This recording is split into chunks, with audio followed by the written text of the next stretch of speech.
Hello everyone, this is the Tai Tai and welcome to the Tit channel. So I, like the rest of the internet world frequenter people, was rocked by the reveal of Caitlyn Jenner. She looked great, she was inspiring people, she was sparking dialogue, she was breaking down barriers, literally barriers. White, old, southern, Bible-hugging, bigoted people joined together like they were playing Red Rover. Good thing Caitlyn was playing with that push though.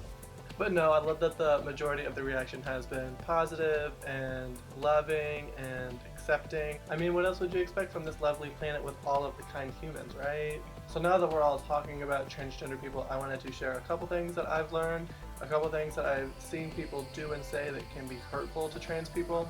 Trust me, I'm by like no means an expert or anything, but I have learned some things and I thought that I could maybe be of like some help. Maybe a little, or not.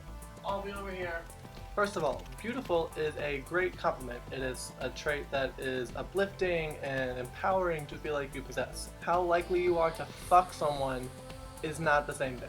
For instance, like a gay person could see Caitlyn and be like, yes, oh my god, work, flawless. or like a straight girl could see her and be like, oh my god, she's gorgeous. I hate her. I'm hideous. I want her tits. Where's the ice cream? Let's go to Starbucks.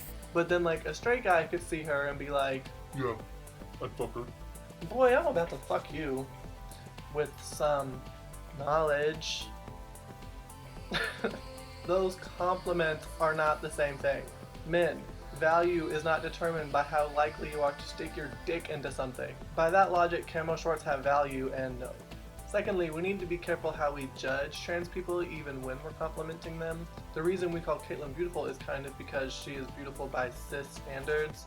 Cis or cisgender, if you don't know, is those of us whose genders match the sex that we were assigned at birth. Fun fact, cis backwards is sick, as in basic, we're basic.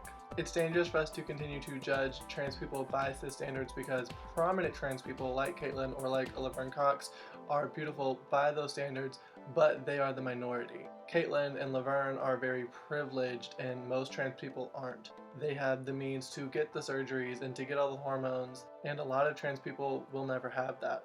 A lot of trans people will never be beautiful by cis standards. They're never going to look like that. They're never going to fit those standards. They shouldn't have to feel ugly because they're not privileged. Feeling broke for not being privileged is shitty enough as is.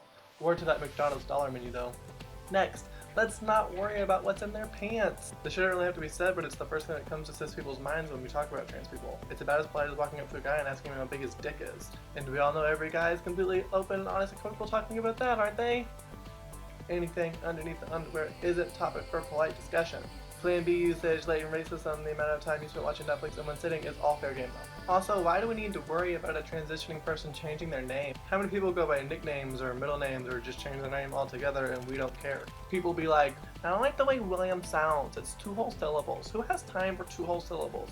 Also, it sounds old, so I'm just gonna go by Bill. And everyone's like, yeah, that's fine, I totally understand, I don't have time for 2 syllables. And then a trans person is like, I need to change my name to fit the gender that I wholeheartedly feel like I belong to so that I can represent myself truthfully to the world and feel comfortable and confident and free. And then people are like, are you fucking kidding me? That is not the name that your parents wrote on that piece of paper the day you were born. That's fucked up, I'm not gonna call you that name. How dare you disobey your parents like that? I never disobey my parents. Ever. And lastly, let's not minimize their struggle. It may not seem like a whole lot to you. They might just seem like they're changing their name and altering their appearance and wearing different clothes. But know that a survey found that 41% of trans people have attempted suicide compared to the 1.6% of the general public that have. They face loads of discrimination in healthcare and in housing and in the workplace. And there have been over 1,700 trans murders in the last 6 years. So while you think it might just be playing dress up, your slutty Halloween costume has never put you in so much danger. I mean, sure there was that STD scare, but still.